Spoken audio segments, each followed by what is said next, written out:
नमस्कार दोस्तों, बहुत बहुत स्वागत है आपका इस प्रोग्राम के अंदर। दोस्तों, हमने कहा कि हम भारत को आत्मनिर्भर बनाएंगे। मोदी जी ने कहा, बहुत सारे प्रोग्राम बना दिए, setup India, stand up India, skill India, पता नहीं क्या क्या बना दिए।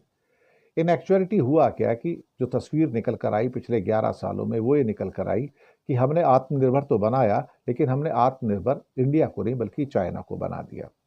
हमने अपना जो एमएसएमई सेक्टर था, सारा का सारा मीडियम मीडियम स्मॉल माइक्रो जो सेक्टर होता है, हमने कोई कोर कसर नहीं छोड़ी कि हम इसको मार दें, ख़त्म कर दें, इसे इसकी जान ले लें, इसे फांसी पे लटका दें। और उसका एक ही कारण था कि हम क्या करते, हम दरअसल जितना इम्पोर्ट हम चाइना से कर सकते थे, हम और ज़्यादा इम्पोर्ट बढ़ाएं।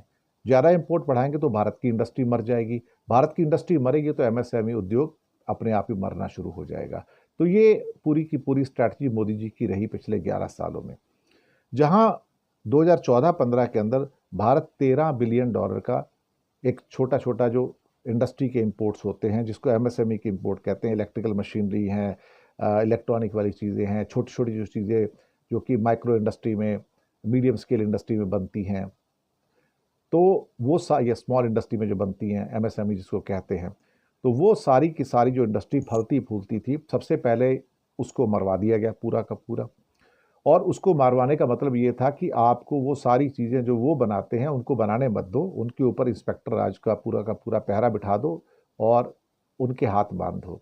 और लोगों से कहा गया कि आप चाइना से माल मंगाओ, चाइना को आत्मनिर्भर बनाओ। और पिछले 10 साल में हमने देखा, 2014-15 के बाद 2024 तक, कि जो $13 बिलियन का हमारा इंपोर्ट था एमएसएमई सेक्टर का जो होता था, अब वो बढ़कर एक्चुअली करीब $42.5 बिलियन का हो गया। यानी कि अप्रॉक्सीमेटली 3 गुना से ज़्यादा हमने उसी एक क्षेत्र के अंदर अपना इंपोर्ट बढ़ा लिया। जब एक ही क्षेत्र में हमने इतना सारा इंपोर्ट बढ़ा लिया, तो यानी कि जो $30 बिलियन का जो हमारा इंपोर्ट बढ़ा है, तो $30 बिलियन की हमारी एमएसएमई इंडस्ट्री खत्म हो गई जो ऊपर आ सकती थी। तो हमने आत्मनिर्भर किसको बनाया? हमने आत्मनिर्भर चाइना को बनाया। उसके बाद हम जो बड़ी मशीनरी जो बनाते थे, हैवी मशीनरी भी कुछ बनाते थे, उसका इंपोर्ट भी $10 बिलियन से बढ़ाकर $24 बिलियन हो गया। यानी कि 2.5 गुना हमारा इंपोर्ट बढ़ गया। यहाँ भी हमने कोशिश की, भैया ऐसा है कि हमें यहाँ बनाने की ज़रूरत क्या, हम चाइना से मंगाएंगे। अगर आत्मनिर्भर बनाना है तो उनकी हैवी इंडस्ट्री को बनाओगे।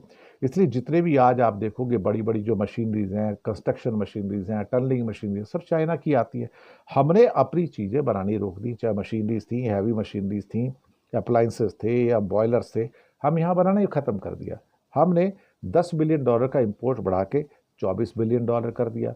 और हमने ये देखा कि छोटी इंडस्ट्री पहले हमने जो $13 बिलियन से बढ़ा के $42 बिलियन कर दिया, तो एमएसएमई को मारा। अब यहाँ पर हमने जो हैवी इंडस्ट्री था हमने उसको भी मार दिया। मकसद क्या है? चीन को आत्मनिर्भर बनाना। इसके अलावा जो ऑर्गेनिक केमिकल्स आते हैं, जिसके द्वारा हमारे खेती बाड़ी बाकी सारी चीज़ें इंडस्ट्री हैं वो काम करती हैं, उसका एक्सपोर्ट इंपोर्ट जो है वो करीब करीब $5 बिलियन से बढ़ा के $11 बिलियन हो गया। ये भी 2 गुना से ज़्यादा हो गया। और प्लास्टिक की मटेरियल भी बना सकते हैं, प्लास्टिक का मटेरियल $2 बिलियन से बढ़ाकर $6.5 बिलियन हो गया। तो आपने तो सारी की सारी इंडस्ट्री को देखा जाए तो चाइना डिपेंडेंट बना दिया। भारत में बड़ी बड़ी जो इंडस्ट्री हैं, जो पेट्रोकेमिकल इंडस्ट्री हैं, वो प्लास्टिक भी नहीं बनाती है, रिसर्च नहीं करती है, सब कुछ तो वहाँ से आ रहा है। तो इंडिया में एक जो षड्यंत्र रचा गया था वो सारा ये था कि कैसे भी करके चाइना को आत्मनिर्भर बना दिया जाए और अपना जो हैवी इंडस्ट्री है और एमएसएमई इंडस्ट्री उसको किल कर दिया जाए। इसलिए एमएसएमई इंडस्ट्री का इंपोर्ट 12-13 बिलियन से बढ़कर $42 बिलियन हो गया।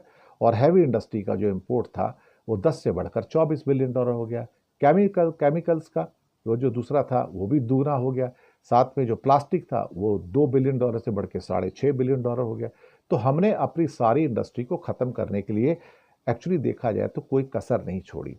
ये सारा का सारा चक्कर था, जिसके चक्कर में हमारी सारी मैन्युफैक्चरिंग बर्बाद हो गई और चाइना ओरिएंटेड होती चली गई। तो हमारे यहाँ जॉब कैसे आएगा, हमारे यहाँ जॉब कैसे डेवलप होगा, इस बात पर हमें सोचने की ज़रूरत है। शुक्रिया आपका बहुत बहुत।